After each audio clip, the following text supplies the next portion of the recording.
இந்த அன்புவை அப்பவே வேலையை விட்டு அனுப்ப சொல்லி நாங்க எவ்வளவோ சொன்னோம். நீ தான் கேட்கவே இல்லை. எப்ப பாரு அவனால பிரச்சனையாவே இருக்கு. எப்பவாச்சும் நாங்க சொல்றதை கேளு மகேஷ். என்ன ப்ராப்ளம்னு சொல்லு மித்ரா. அவன் வேலையில இருக்கணுமா வேணாமாங்கிறது நான் பாத்துக்கிறேன். நீங்களும் தில்லை சார முடிவு பண்ண மாதிரி 6 மாசம் கழிச்சு தான் இன்கிரிமெண்ட்னு சொன்னதுக்கு அதெல்லாம் முடியாது, இப்பவே கொடுக்கணும்னு பிரச்சனை பண்றான் சார் அவன். யாரு? அன்பு.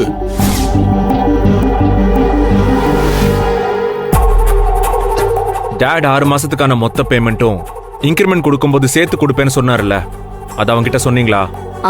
அதெல்லாம் எப்படி மகேஷ் சொல்லாம இருப்போம்? அதுக்கு அவன் என்ன சொன்னான்? கருணாகரன் சொல்லுங்க, மகேஷ் கேக்குறான்ல. அத சொன்னதுக்கு அப்புறம் தான் சார் இப்ப கிடைக்க வேண்டிய இன்கிரிமெண்ட்டையே தரமாட்டேங்கிறீங்க, இதுல 6 மாசம் கழிச்சு பெருசா கிழிச்சிருவீங்களான்னு நம்ம கம்பெனியை தப்பா பேசுறான் சார். நம்ம கம்பெனி மேல நம்பிக்கையே இல்லையா, இன்கிரிமெண்ட்டை இன்னைக்கே கொடுக்கணுமா, இல்லனா வேலையை நடக்காதுன்னு மிரட்டுறான் சார். நீ யார்கிட்ட வேணாலும் போய் சொல்லிக்கோன்னு சொல்றான் சார். நீங்க நேர்ல வந்து என்னன்னு கேளுங்க சார். நோ,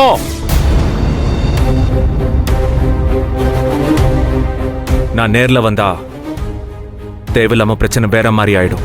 மகேஷ், நீ இப்படி சொன்னா எப்படி? அப்ப யார் அவனை கண்ட்ரோல் பண்றது? கண்ட்ரோல் பண்ண யாரும் இல்லங்கிற தைரியத்துல தான் சார் அவன் இஷ்டத்துக்கு ஆடிக்கிட்டு இருக்கான். அடிக்கடி போராட்டம் பண்ணி மொத்தமா ப்ரொடக்ஷனை நிறுத்திடுறான் சார். சார் நான் சொல்றேன்னு தப்பா நினைச்சுக்காதீங்க சார். இது தில்லைராஜன் சார் கார்மெண்ட் கம்பெனி மாதிரி தெரியல, அன்பு அராஜக கம்பெனி மாதிரி போய்கிட்டு இருக்கு. இந்த தடவையாவது அவன் இல்லாம எதுவும் நிக்காதுன்னு அவனுக்கு புரிய வச்சு வேலையை விட்டு துரத்தி அடிக்கணும் சார். இல்ல அவன் என்ன வேணா பண்ணட்டும், கம்பெனி நாசமா போனா போகட்டும்னு நம்ம வேடிக்கை தான் சார் பார்க்கணும். இது 2 தான் சார் வழி.